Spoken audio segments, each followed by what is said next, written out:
ओम महालक्ष्म्यै नमः। दर्शक मित्रों, दीपोत्सव पर्व की मंगलमय शुभकामना। धन त्रयोदशी धनवंतरी जयंती कब है, क्या महत्व है, आइए इसके ऊपर हम थोड़ी चर्चा करते हैं। हमारे वहाँ दीपोत्सव पर्व का विशेष महत्व है।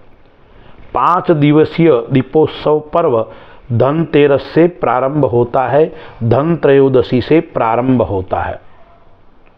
संवत 2082 सन 2024 धन त्रयोदशी यानी धनतेरस 29 अक्टूबर 2024 मंगलवार के दिन है। शास्त्रों में धनतेरस को दीपदान का विशेष महत्व बताया है और हमें धनतेरस को क्या खरीदना चाहिए उसका भी शास्त्रों में महत्व बताया गया है। धन त्रयोदशी के दिन चांदी आदि, स्वर्ण आदि खरीदना श्रेष्ठ और शुभ बताया है।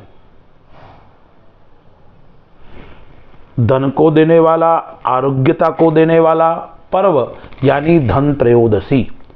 उस दिन भगवती महालक्ष्मी का पूजन तो होता ही होता है, लेकिन उस दिन यमुना स्नान और दीपदान का विशेष महत्व है। धन त्रयोदशी के दिन यमुना स्नान का महत्व क्यों है?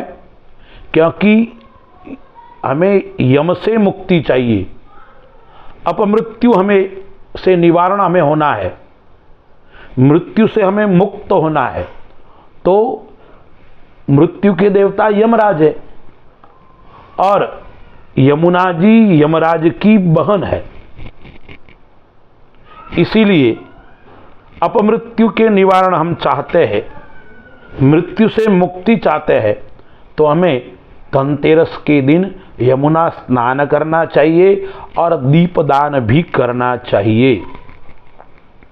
अब देखिए, यदि हम तीर्थ के अंदर जाकर यमुना स्नान नहीं कर सकते हैं तो घर पे ही धन त्रयोदशी के दिन प्रातःकाल जल्दी से उठकर सूर्योदय से पूर्व हमें स्नान करना चाहिए और यमुना को नमस्कार करते हुए, याद करते हुए, आपको श्लोक आता है तो भी बोल सकते हैं, गंगे च यमुने चैव गोदावरी सरस्वती नर्मदे सिंधु कावेरी जलेस्मिन् सन्निधिं कुरु।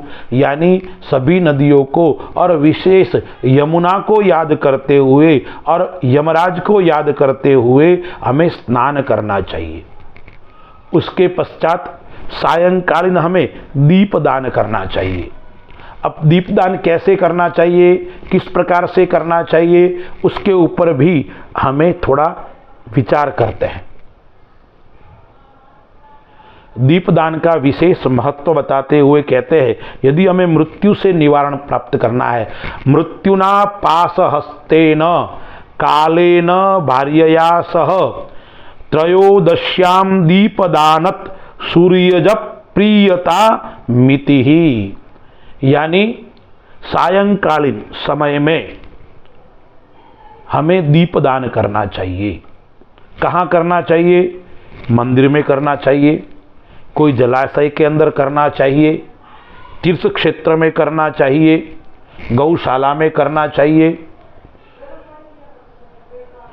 यह इतना संभव न हो तो यमराज को दीपदान अपने घर के बाहर सायंकालीन समय में दीपदान करना चाहिए।